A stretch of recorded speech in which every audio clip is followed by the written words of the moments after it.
Welcome back to News Talk. One of my favorite News Talk guests is joining us, Dr. Stephen Hewson, patient advocate extraordinaire. Thank you. Really? They still have your picture on the wall outside. They haven't taken it down yet. No. But tonight. They'll wait till the 5 tonight. I'll pull it right down. I got your gift. Oh, thank you. There it is.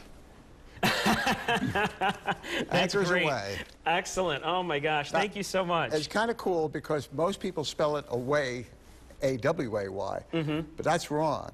And they think that's when the anchor is lowered into the water to start its job. Anchors away is what's happening with you.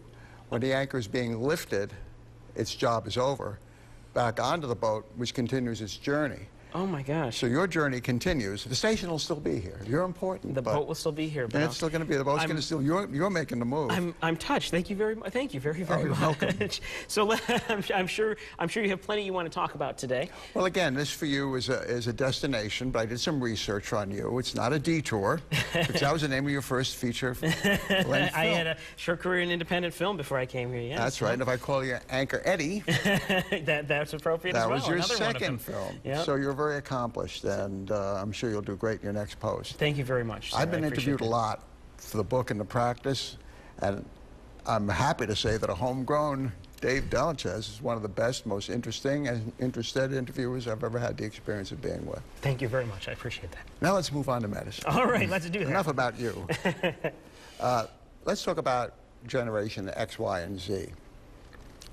Let's start with Gen Y, the millennials. The millennials are kids 19, maybe to the late 20s, and they, unemployed, underemployed, uninsured, underinsured, have now the opportunity with Obamacare to finally get insured. Sadly, most people don't know about it. And it's important that everyone sign up. First of all, it's the law, and we need healthy people in the risk pool, so your insurance in your new job will be lower because they're in the pool. But a lot of kids are not going to join up. They'll pay a small penalty. They should. First of all, they think the cost is high. It's not. They think they're invincible. They're not. The cost, if you're making $15,000 a year, is $40 a month. If you're 20,000, a little bit north of 100. And even if you're making 35,000, it's still going to be well under 300, and that's way less than 10% of your annual income. And that's considered to be inexpensive insurance. And so they're not invincible. It is cheap.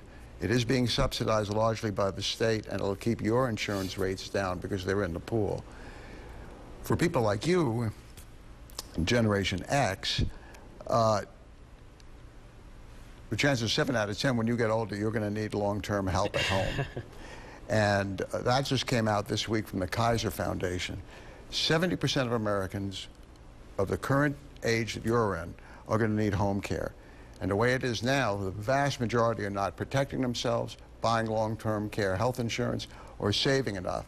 And they're going to be home dependent and largely volunteer dependent on your family. Megan's lovely, but I don't think she wants to do that. So it's important to know that if your age, it's not a bad idea for you and viewers of your age to start thinking about it, because people are living longer, not necessarily better, and the vast majority are going to need help at home. And then there are people who are my generation, Generation Z, or baby boomers. We're the luckiest ones. Medicare patients or people like me who are tiptoeing toward it, we have nothing to think about with Obamacare. We don't get touched. In fact, the Wall Street Journal today, the headline is, seniors tend to get better health benefits and more perks from Obamacare than people your age, and even the millennials. That doesn't seem quite right, because we've past third, hit home, and we're in a dugout. We're safe. Obamacare won't touch us. So depending on whether you're Generation X, Y, or Z, there's some things to do and be aware of regarding Obamacare, because young people should buy it, they have to buy it, and the penalties will go up from year to year until they really start hurting. And it's sad that a lot of employers are trying to scoot around the law by going below the number of people who are full-time employees, or by cutting them back to part-time. But there is an outlet. It starts in October, runs through the mid part of the year, and it is the law. New York State is terrific. Insurance rates are low, subsidies are high. Obamacare in 2014 is going to be a little rough going because it's brand new, this part of it. but I think that people should avail themselves of it. All right, we're out of time, unfortunately. As I always say, you and I could talk for an hour, another two. Dr. Stephen Cusin, thank you for everything. Good luck. Thank you very much.